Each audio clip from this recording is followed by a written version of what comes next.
Hey, don't be fooled by LinkedIn. We have had a 5-part series, and today is the last one. For those of you who don't know who I am, Dr. Nancy Zare. I am a sales psychologist, certified sales trainer, author, and the LinkedIn Whisperer. And Darlene, go ahead and introduce yourself. Hi, I'm Darlene Petrie. I'm CEO and founder of Scam Prevention International. And protecting individuals and businesses from hackers and scammers has been a passion of mine since 2019. And I have heard such horrific stories since then. I've heard, many people saying that that won't happen to me. And sadly, it did. And unfortunately, they didn't come right away or talk to somebody right away. So many of them were not able to get some of their money back. And you actually can if you act quickly. Not always. It's very, I'm not going to say always. It is kind of a rare situation, but if it's at banks and stuff, you can get your money back if you act quickly. And so, partnering with Nancy about this 5-part series, during Fraud Prevention Month, which was March. We're now April, but should be fraud prevention every day. So we're here to, enhance your ability to detect those fraudsters and social engineers, as they're called. And so yeah, I'd like to cover too some of the things that we didn't cover over the last 4 weeks, just briefly though, because there's just, a person could spend hours talking about the different types of things to watch out for on LinkedIn. Right. So prior to this, what we were doing is that we were talking about the LinkedIn profile, particularly looking at their photos, looking at their names, their credentials, the banner. We've gone over all these things. So if you are curious, I definitely urge you to go back and look at some of the previous videos that are available on YouTube. They probably have disappeared from LinkedIn, but they are definitely available on YouTube. We did record them. And the other thing is we kept going down. We started at the top of the profile and we kept going down. We looked at, things like experience, the about section, highlights, activities. We even got into things like recommendations and so forth. But as you pointed out, Darlene, some of the things that we may not have discussed have to do with in-mail. And that is becoming very common. I can tell when I'm getting an in-mail because it looks so different than other mail that arrives in my box. And I have to tell you, most of the email I'm getting is spam. It's all about buy my stuff, buy my stuff, buy my stuff, which in case you haven't figured it out as a sales psychologist, let me tell you, this is not a good way to proceed. Buy my stuff is a turnoff. So, Darlene, what are some of the things you'd like to talk about that we haven't covered? I was just when you said that, I said I think people might even appreciate if you just said buy my stuff instead of Yeah, moving. and instead of this lengthy, you connect with somebody and then you get this lengthy. Well, I'm just telling you about my business, and here it is. Let me broadcast it to you. Yeah, yes, exactly. So we all know that LinkedIn it's such a powerful tool, for people who are professionals, and it's an awesome way to network. It's a great way to job search or to put out positions that are available in your organization. But unfortunately, the scammers are also using this platform to try and take advantage of its users. So this, do go back and look at the other videos on YouTube about what we covered in the first four, but because this is just a summary of it all. So the banner and the photo, I wanted to, just kind of emphasize and watching for blurry photos of the banner, and make sure that it is professional looking. And you can also do a reverse image search on that particular banner and see if it has been used elsewhere. And the So photos, I'm gonna chime in if I may right here because again, this past week I got a LinkedIn request, and the photo was a stock photo. Now, the reason I know it was a stock photo is because I've used that photo when I was creating a PowerPoint presentation. It was a Oh, great example of a particular personality style, and so I chose that photo. And so when I saw that photo pop up on the screen through LinkedIn, I have to tell you, Darlene, I did a what? And of course, I immediately knew that this was a fake profile. So yeah. definitely, you may not be as conscious of these things as stock photos, but you know what? They're being used. And Mhm. with artificial intelligence nowadays, people are creating all sorts of images as well as, of course, content. Yeah. Even a lot of people now doing what I'm going to call cartoon characters or, avatars Mhm. rather than their own image. And while that might seem cute, it also might be a red flag as to whether this is a real person. So sorry to interrupt, but it just was too good. I had to jump in. Yeah. And I say, and I look at those, and when I'm looking to connect with people, if I see the avatar and it's not, it's a cartoon, then my first, my first thought is I'm not going to bother with that one. I'm just going to move on to the next one, because in order to know, like, and trust a person, you want to see who they are. So, but back to the photos. So when you're looking at people's photos, do watch um, for photos that are asymmetrical, because like, we're just not made that way. Our ears aren't exactly the way they're supposed to be. Our eyes aren't exactly the same, because there are AIs out there that can make photos of people who have never been, their faces have never been used before. So, do be careful of that. And when you're looking through the profile, look at the whole profile. When you're in general, make sure that the profile is complete and consistent and that it makes sense throughout. So when I say that, it's like, does the photo, does the banner, do all of the informations, the talk abouts, the about section, does it all link together with what it is that the person says that and does their education match that as well? And messages, like, people get messages, and like you say, the message is different than inbox, but be cautious of messages from people you don't know.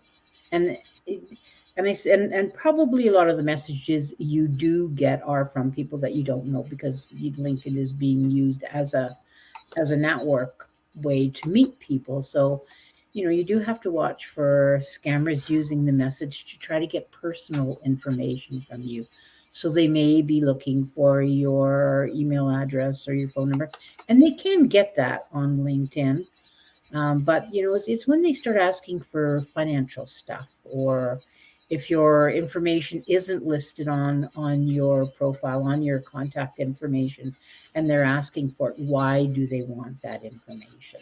Because they can use your email, they can hack into your emails. There's so many things that can be that they, with technology, that can be done.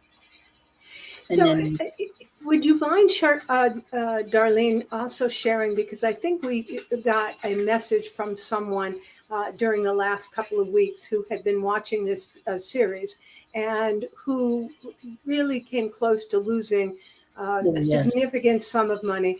And so, folks, again, all of us are smart. We think we know, but it's Mhm. very easy to. And we think LinkedIn is a very safe platform, and so there we are trying to create relationships, etc. But there are people whose motives are not in our best interest, and we cannot be naive. Right. And at the same, like, we are, but we can't be afraid of everything all the time either. So Yes. it's a matter of really, following your gut. I always say follow your gut.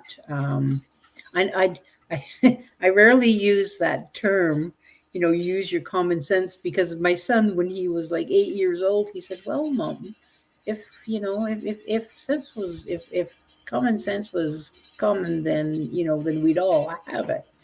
And so, I agree with that. So, like, follow your gut, and what is it telling you?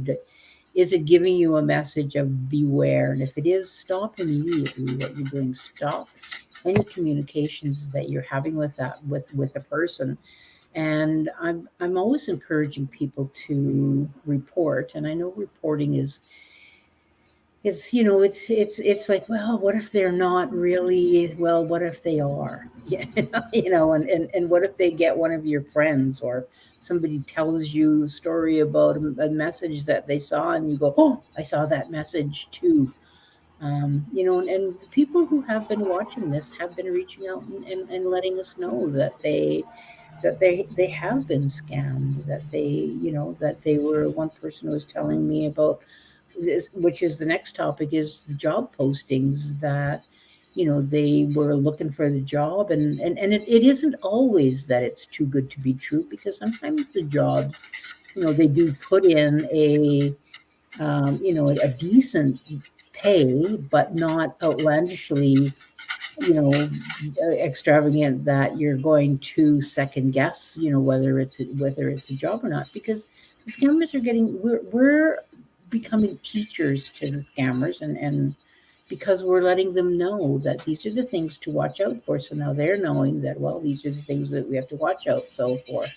I'm not going to put that information out there, and I'm going to just put a normal job.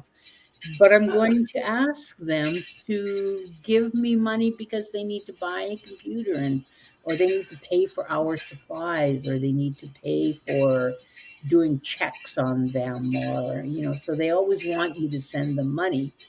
So they're getting smarter, and so for job postings, be aware of job postings, and that are asking for your sensitive information, like your social security number or your bank account details. Don't give that to people that you haven't met or seen, or had, that you've done your research on, that you've checked. That's right. To see who they are. Who've been validated. Well, you really made me laugh about the fact that maybe this series is educating the scammers. Now, we hope not. we hope that this is not, being used for the scammers to get better at scamming, okay? As we identify and point our fingers at the different parts of the profile that are, fraudulent and need attention. So anyway, we're not into that. For sure. Well, I have to say, there's more people who are not scammers, so I think it's better to get the information out to the mass. And whether the scammers learn this or not, then it's better to have the people educated who are going to be victims. That's our purpose, for sure. Yeah. So Darlene, is there other parts of the profile that we have perhaps not covered that we should talk about again? I think we didn't cover groups. Yes, let's do that. For groups, I would say only join groups that are relevant to your industry or your interest. Now, I know some people, they like to get on groups that are focused on making money quickly, or groups that promise to provide job offers, but only do it for your industry and what you're interested in.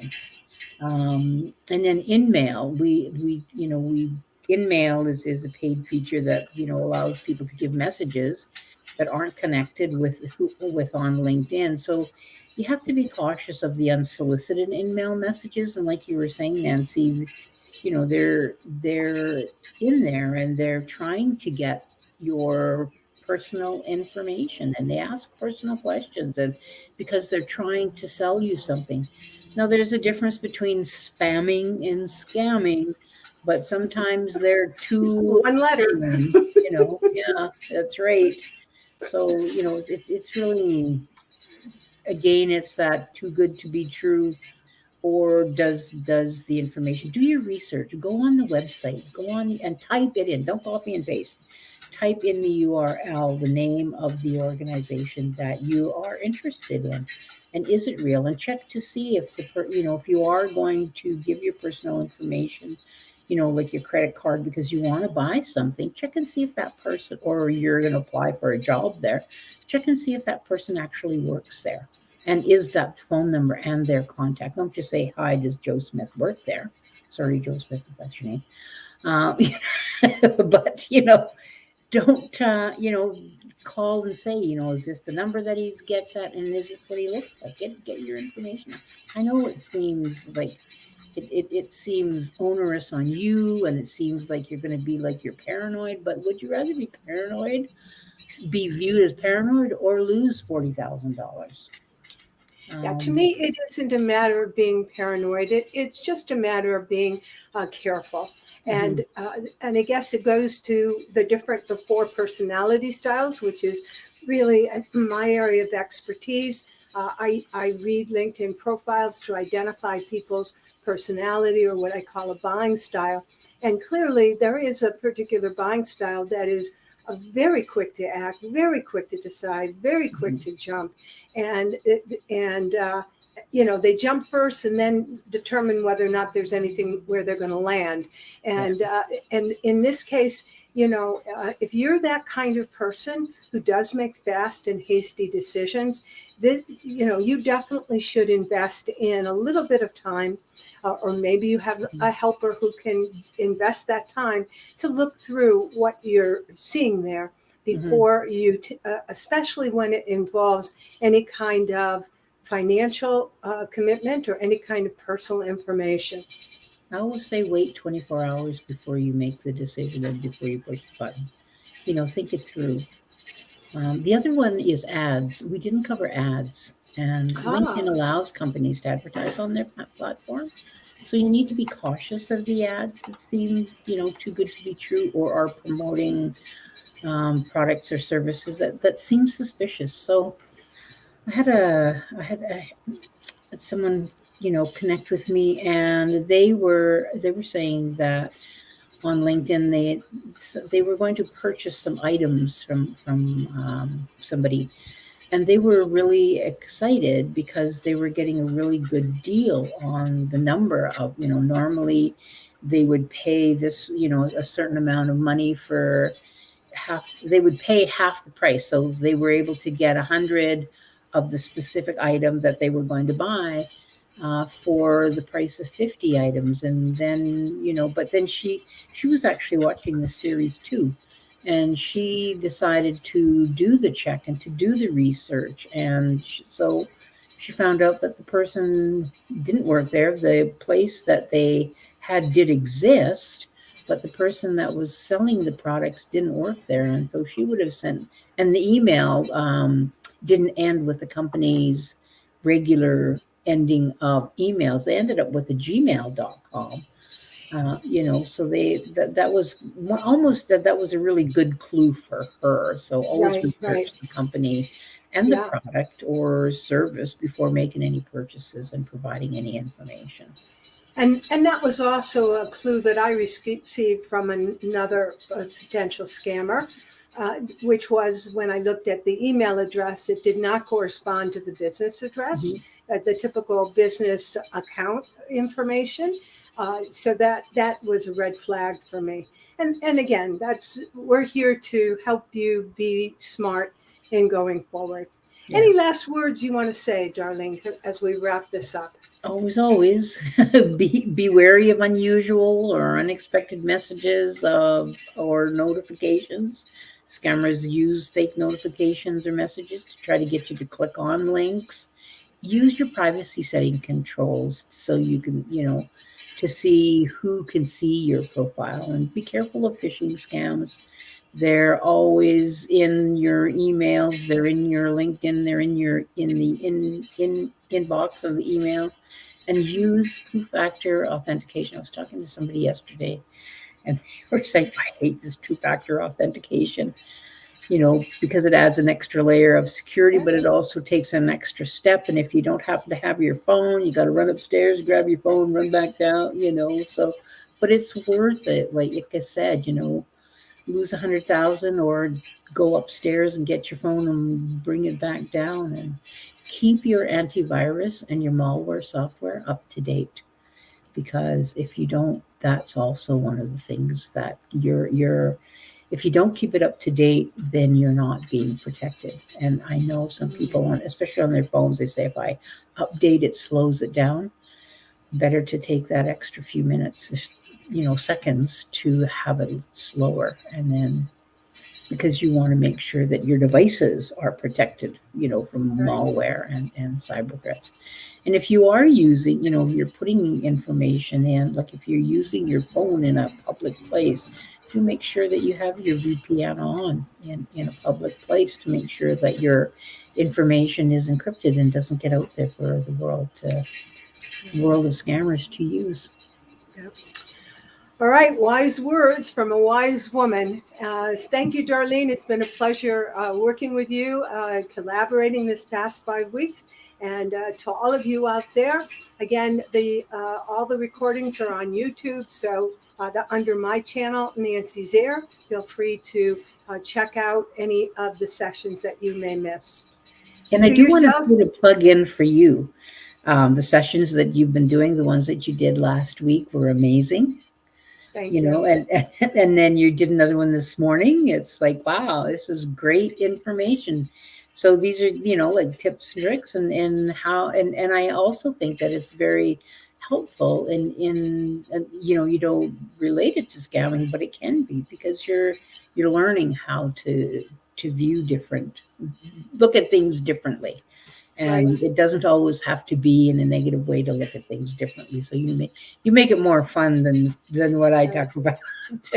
Darlene is referring to the fact that I help you gain the skill of reading the profile and looking at things like the pictures and the words people use. And again, in order to identify how personality styles are hardwired, and hence how you can make the approach to build the relationship quickly, authentically, and go on to do business together. Yeah. So to your sales success, we'll see you in LinkedIn. Thank you. Bye. Bye.